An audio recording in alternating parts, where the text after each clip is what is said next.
Hello students, तर last लेक्चरमध्ये आपण preparation of alkyl halide from hydrocarbons आणि यामध्ये आपण दोन रूल स्टडी केलेले होते. एक होता मार्कोनिको रूल आणि दुसरा होता अँटी मार्कोनिको रूल. तर आजच्या लेक्चरमध्ये आपण पाहणार आहोत preparation of alkyl halides by hydrogen exchange method आणि यामध्ये आपण फिंकलस्टीन रिॲक्शन, स्वर्ट रिॲक्शन, त्याचबरोबर इलेक्ट्रोफिलिक सबस्टिट्यूशन रिॲक्शन या रिॲक्शन आपण पाहणार आहोत. आणि त्याचबरोबर मी तुम्हाला या लेक्चरमध्ये तुम्हाला ज्या काही ट्रिक्स आहेत जेणेकरून या ज्या रिॲक्शन आहेत, कारण रिॲक्शन भरपूर आहेत, त्या सर्व रिॲक्शन तुम्हाला लक्षात ठेवणं पॉसिबल नाही, तर त्यासाठी मी तुम्हाला शॉर्ट ट्रिक्स पण देणार आहेत आणि तुम्हाला एक्झामसाठी जे क्विक रिव्हिजनसाठी छोटे छोटे नोट्स पाहिजेत, जे की वन लाईन तुम्ही इझिली रिवाइज करून एक्झामसाठी प्रिपेअर राहू शकतात, तर त्या सुद्धा या लेक्चरच्या एंडिंगला मी तुम्हाला देणार आहेत. सो लेक्चर शेवटपर्यंत पहा. आजच्या लेक्चरमध्ये आपण पाहणार आहोत हॅलोजन एक्सचेंज मेथड, म्हणजे यामध्ये सुद्धा तुम्हाला अल्काइल हॅलाइडचं प्रिपरेशन करायचं आहे बाय हॅलोजन एक्सचेंज. यामध्ये सिंपली तुम्हाला काय करायचं आहे, तर एक अल्काइल हॅलाइड दिला असेल आणि त्या अल्काइल हॅलाइड मध्ये जो हॅलोजन ॲटम आहे त्या हॅलोजन ॲटमला तुम्हाला रिप्लेस करून त्या ठिकाणी दुसरा हॅलोजन ॲटम अटॅच करायचा आहे, म्हणजे तुम्हाला फॉर्मेशन कशाचं होईल, अल्काइल हॅलाइडचं. तर पाहूयात यामध्ये काय सांगितलेलं आहे.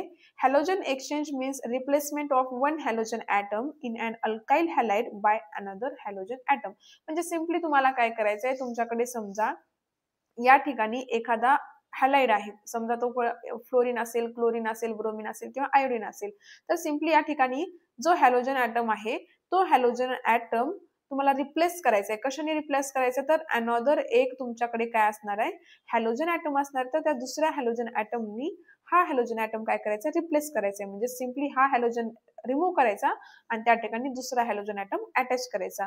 तर अशा प्रकारे तुम्हाला कशाचं फॉर्मेशन होईल, अल्काइल हॅलाइडचं. तर दोन इम्पॉर्टंट रिॲक्शन आहेत, एक आहे फिंकलस्टीन रिॲक्शन आणि एक आहे स्वर्ट्स रिॲक्शन. आता फिंकलस्टीन रिॲक्शन ही स्पेशली कशासाठी यूज केली जाते, फॉर प्रिपेअरिंग अल्काइल आयोडाइड. तर स्पेशली अल्काइल आयोडाइड प्रिपेअर करण्यासाठी ही जी फिंकलस्टीन रिॲक्शन आहे ती प्रिपेअर केली जाते आणि जी स्वर्ट्स रिॲक्शन आहे ती for preparing alkyl fluoride. Alkyl फ्लोराइडच्या प्रिपरेशनसाठी स्पेशली स्वर्ट्स रिॲक्शन यूज केली जाते आणि अल्काइल आयोडाइडच्या प्रिपरेशनसाठी फिंकलस्टीन रिॲक्शन केली जाते. तर आता आपण फर्स्ट फिंकलस्टीन रिॲक्शन डिटेलमध्ये पाहूयात. आता फिंकलस्टीन रिॲक्शन मध्ये बघा, वेन अल्काइल क्लोराइड और alkyl bromide are treated with sodium iodide in dry acetone और methanol, alkyl iodide are form.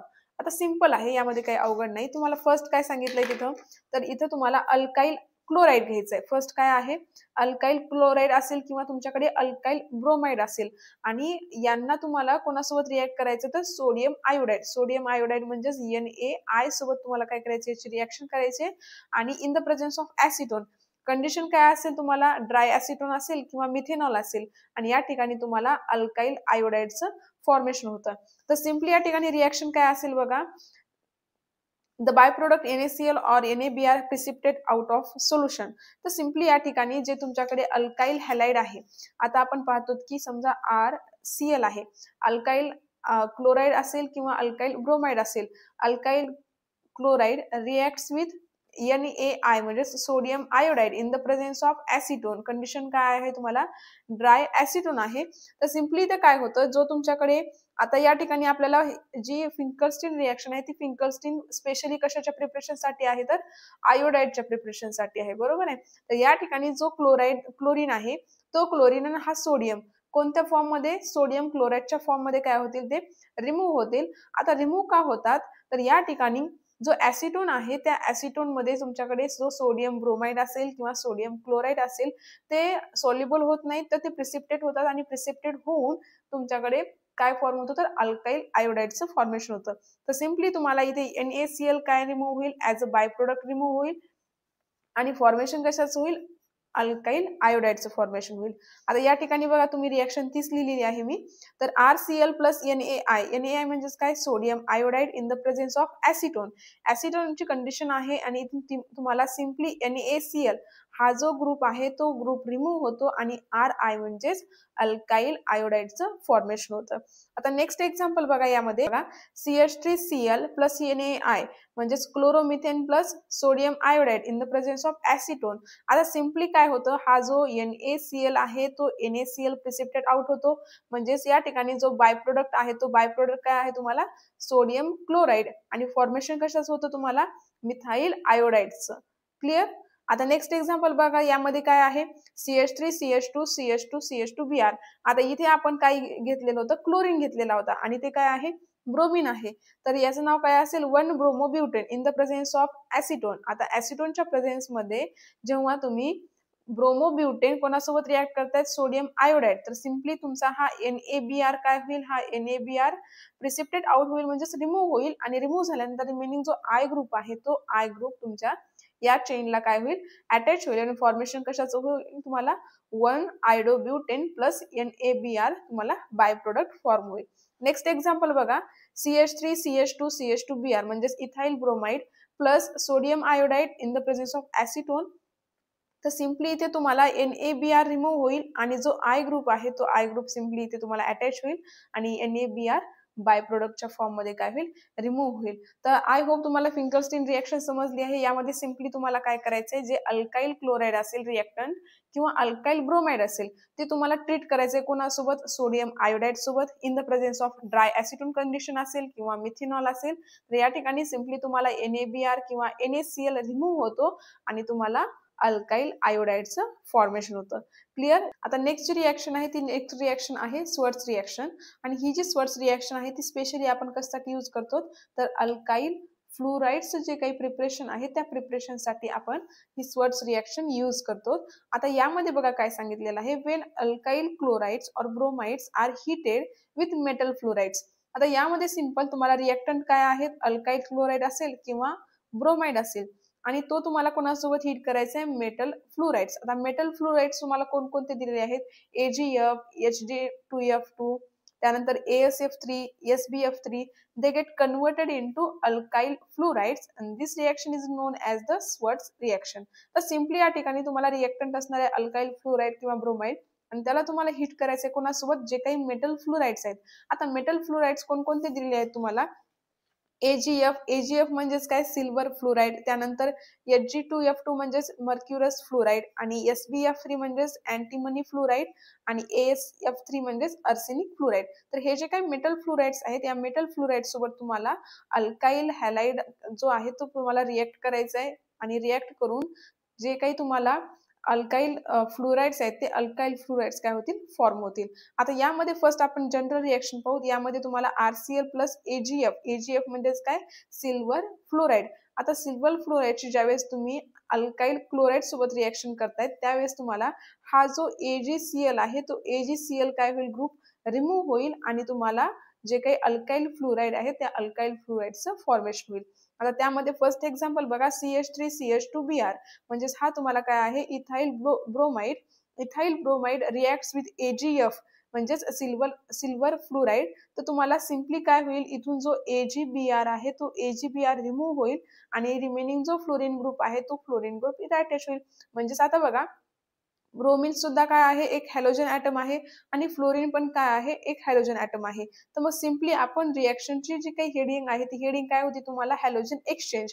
म्हणजेच हा हॅलोजन ऍटम एक्सचेंज झाला कोणत्या, फ्लोरीन ऍटमनी. तर सिम्पली तुम्हाला AgBr काय होईल, रिमूव्ह होईल आणि CH3 CH2 फ्लोर F म्हणजेच इथाइल फ्लोराइडचं काय होईल, फॉर्मेशन होईल.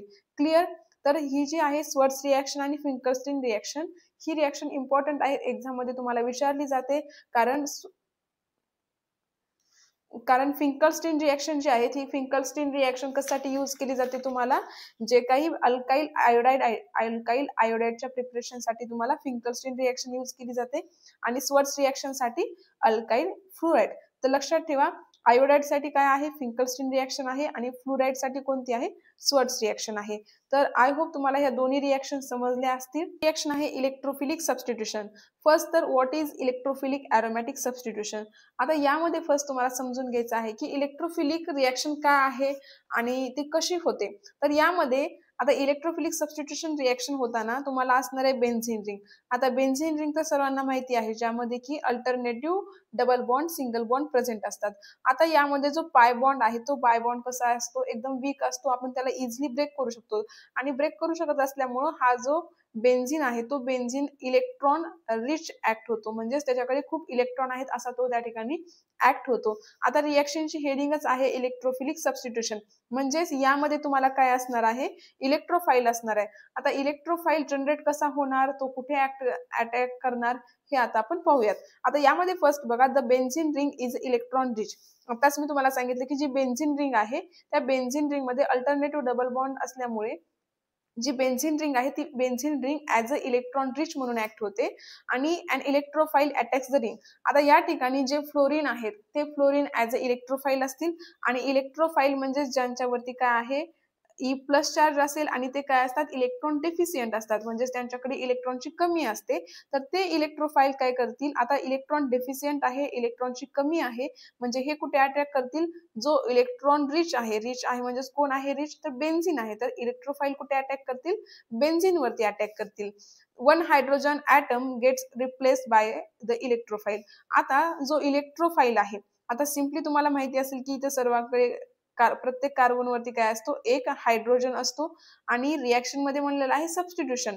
तुम्हाला माहिती की सबस्टिट्यूशन म्हणजेच काय, समजा इथे दोन पर्सन आहेत, तर हा जो असेल ए आणि हा असेल बी आणि इथे असेल सी. तर मग समजा या ठिकाणी ए जो आहे तो ए ला इथून रिमूव्ह केलं, म्हणजेच ए ला इथून काढून टाकलं आणि त्या ठिकाणी जर सी ला जर उभं केलं, तर आपण काय म्हणू शकतो की ए हा काय झाला, तिथून रिमूव्ह झाला, म्हणजेच एचं सबस्टिट्यूशन झालं कशाने, सी ने, म्हणजेच इथून ए रिमूव्ह झाला आणि तिथे सी अटॅच झाला, म्हणजे सी तिथे आला. तर तसंच या ठिकाणी काय होतं, इलेक्ट्रोफिलिक सबस्टिट्यूशन होत असताना जो इलेक्ट्रोफाईल आहे तो इलेक्ट्रोफाईल काय करेल, म्हणजेच या बेन्झीन रिंगवरचा एक हायड्रोजन रिमूव्ह होईल आणि एक हायड्रोजन रिमूव्ह होऊन त्या ठिकाणी कोण अटॅच होईल, इलेक्ट्रोफाईल त्या ठिकाणी अटॅक करेल किंवा तिथे अटॅच होईल. आता बघा next, this process is called electrophilic aromatic substitution. म्हणजे ही जी होल प्रोसेस आहे त्या होल प्रोसेसला आपण काय म्हणतो, इलेक्ट्रोफिलिक सबस्टिट्यूशन रिएक्शन. क्लिअर. आता या ठिकाणी फर्स्ट काय सांगितलं, the benzene ring is electron rich, म्हणजे जी बेन्झीन रिंग आहे ती इलेक्ट्रॉन रिच आहे आणि त्या बेन्झीन रिंग वरती कोण अटॅक करेल, इलेक्ट्रोफाईल त्या बेन्झीन रिंग वरती अटॅक करेल आणि अटॅक केल्यानंतर त्या ठिकाणचा जो एक हायड्रोजन आहे तो हायड्रोजन रिप्लेस होईल कशाने, इलेक्ट्रोफाईलने, म्हणजेच तो हायड्रोजन रिप्लेस होईल कशाने, इलेक्ट्रोफाईलने. आणि जी काही होल प्रोसेस आहे त्या होल प्रोसेसलाच आपण काय म्हणतो, electrophilic aromatic substitution reaction. Clear. आता या ठिकाणी फर्स्ट बघा, प्रिपरेशन ऑफ अरिल क्लोराईड. तुम्हाला प्रिपरेशन कशाचं करायचंय, अरिल क्लोराईड आणि अरिल ब्रोमाइड.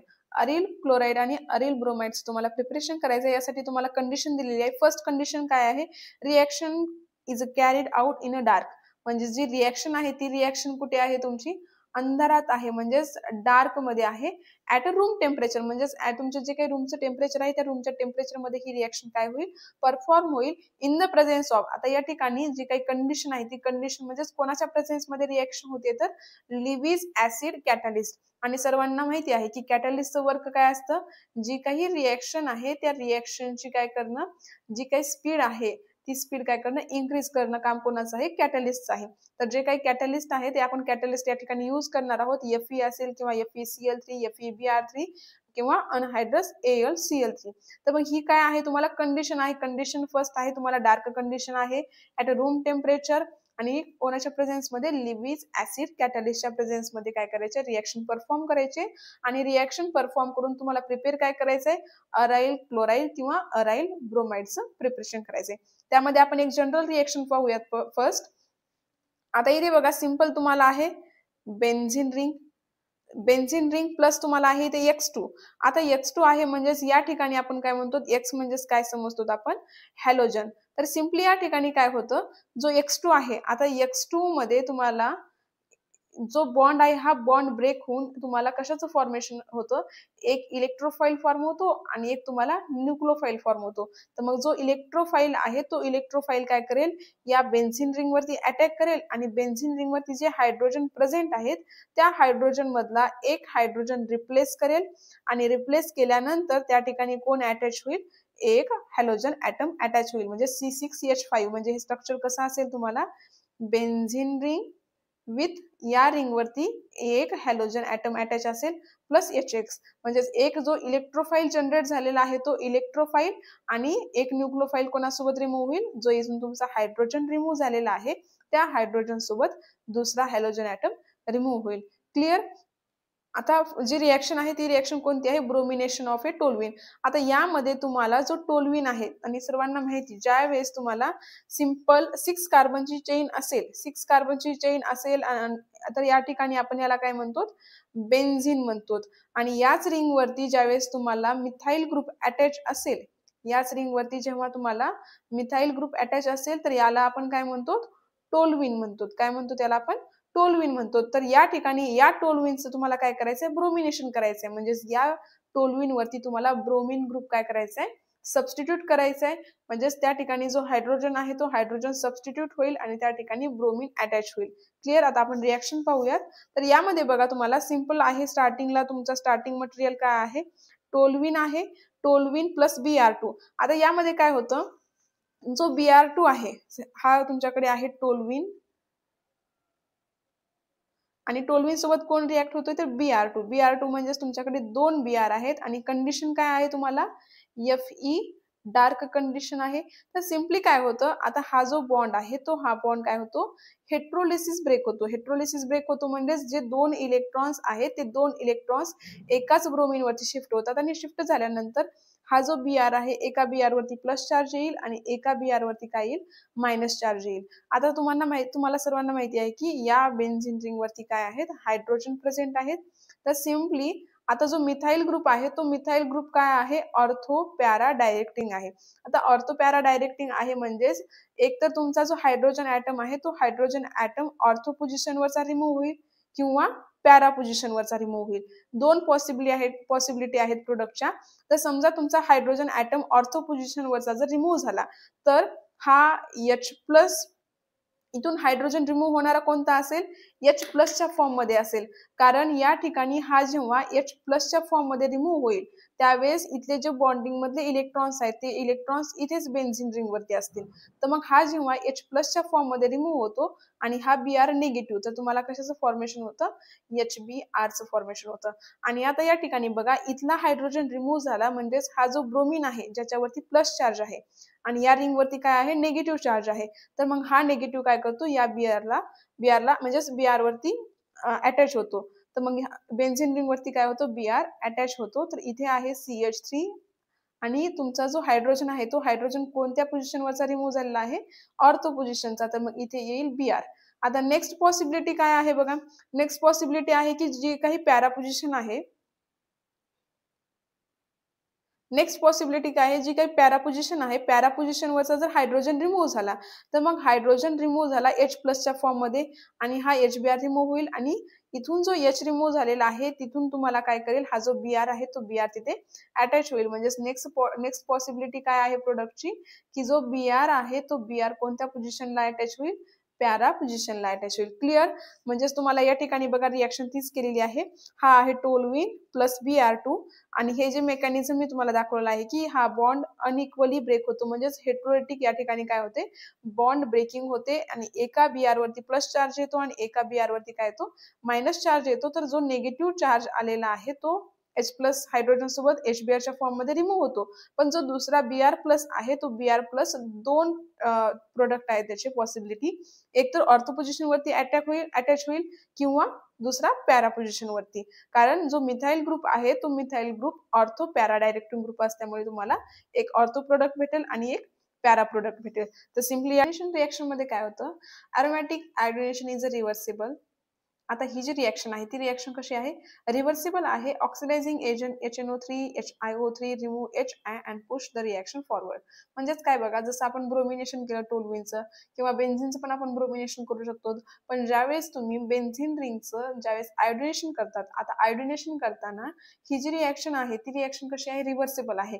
म्हणजेच या ठिकाणी जर तुम्ही रिएक्शन परफॉर्म करत असाल तर त्या ठिकाणी काय होतं, समजा तुमच्याकडे बेन्झिन आहे या ठिकाणी, तर आता बेन्झिनची रिएक्शन तुम्ही कोणासोबत करतायत, तर आयोडीन सोबत. म्हणजे या ठिकाणी समजा तुमच्याकडे I2 आहे आणि ही रिएक्शन परफॉर्म झाल्यानंतर तुम्हाला कशाचं फॉर्मेशन होईल, तर तुम्हाला या ठिकाणी आयोडो बेन्झिनचं फॉर्मेशन होईलच. पण ज्यावेळेस तुम्हाला आयोडो बेन्झिनचं फॉर्मेशन होतं प्लस HI जो तुमचा प्रोडक्ट आहे बाय प्रोडक्ट तो रिमूव्ह होतो. तर मग हा जो HI आहे तो HI काय करतो, रिॲक्शन बॅकवर्ड घेऊन जो तुम्हाला इथे बेन्झीन आहे तर बेन्झीन मध्ये तो कन्वर्ट करू शकतो. तर मग ही जी रिॲक्शन आहे ती रिॲक्शन बॅकवर्ड जाऊ नये, ती फॉरवर्ड पुढे प्रोसीड व्हावी यासाठी काय करतात, या ठिकाणी ऑक्सिडायझिंग एजंट यूज करतात HNO3 आणि HiO3, जेणेकरून रिॲक्शन बॅकवर्ड येणार नाही आणि फॉरवर्ड काय होईल, पुश होईल. क्लिअर?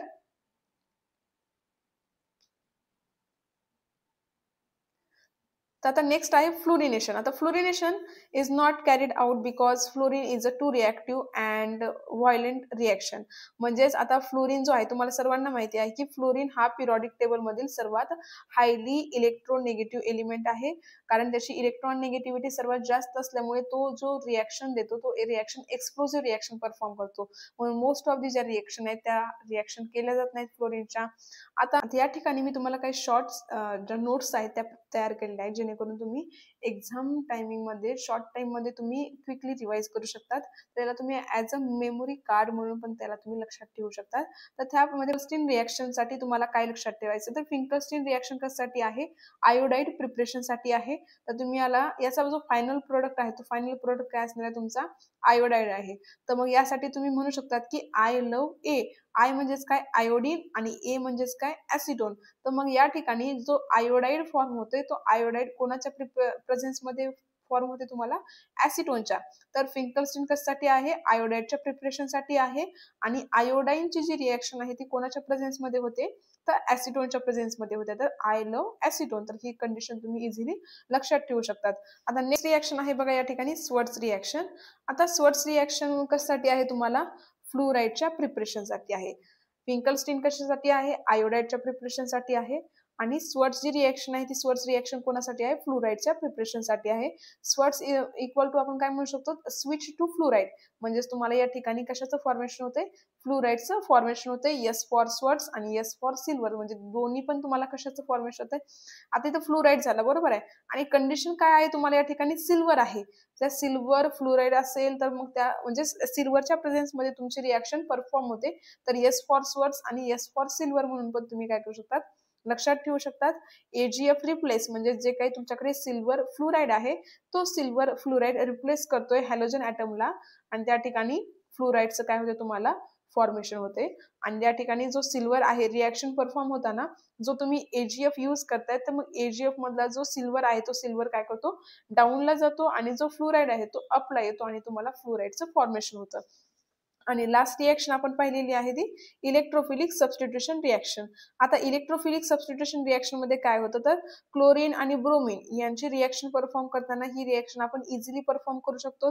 आणि जो आयोडीन आहे तो आयोडीन रिव्हर्स रिॲक्शन देतो, म्हणजे आपण त्याला लेझी म्हणून पण लक्षात ठेवू शकतात. आणि फ्लोरीन जो आहे तो फ्लोरीन हायली इलेक्ट्रॉन निगेटिव्ह आहे, तो एक्सप्लोजिव्ह रिॲक्शन देतो, म्हणून आपण त्याला क्रेझी रिॲक्शन पण ऍज अ क्रेझी म्हणून पण काय करू शकतो, लक्षात ठेवू शकतो. आता तर ही जी रिॲक्शन आहे ती रिॲक्शन कोणाच्या प्रेझेन्स मध्ये होते, FeCl3 FeBr3. तर हे जे आहेत हे लिव्हिज ऍसिड कॅटलिस्ट, या कॅटलिस्टच्या प्रेझेन्स मध्ये काय होते, ही रिॲक्शन परफॉर्म होते. आणि फर्स्ट जो काही तुम्ही टोलविन आहे, टोलविनचं आपण ब्रोमिनेशन केलं तर त्यामध्ये जो प्रोडक्ट फॉर्म होतो तो तुमचा ऑर्थो आणि पॅरा पोझिशन वरती काय होतो, प्रोडक्ट फॉर्म होतो. म्हणजे दोन पॉसिबिलिटी आहेत प्रोडक्टच्या तुम्हाला, कारण जो CH3 ग्रुप आहे तो CH3 ग्रुप काय आहे, इलेक्ट्रॉन डोनेटिंग आहे, आणि ऑर्थो पॅरा डायरेक्टिंग ग्रुप आहे. आय होप तुम्हाला हे लेक्चर समजलेलं असेल, ज्या काही रिॲक्शन आहेत त्या रिॲक्शन समजल्या असतील. आणि या ज्या काही क्विक नोट्स आहेत, म्हणजे ज्या काही तुम्हाला मेमोरी कार्ड म्हणून तुम्ही एका पेजवर लिहून एक्झाम पिरियडमध्ये तुम्ही एकदम क्विकली रिवाइज करू शकतात यांना. तर आजचं लेक्चर कसं वाटलं ते कमेंट सेक्शन मध्ये नक्की सांगा, आणि काही अडचणी असतील तरीही कमेंट सेक्शन मध्ये नक्की कळवा. Thanks for watching. भेटूयात नवीन लेक्चरमध्ये.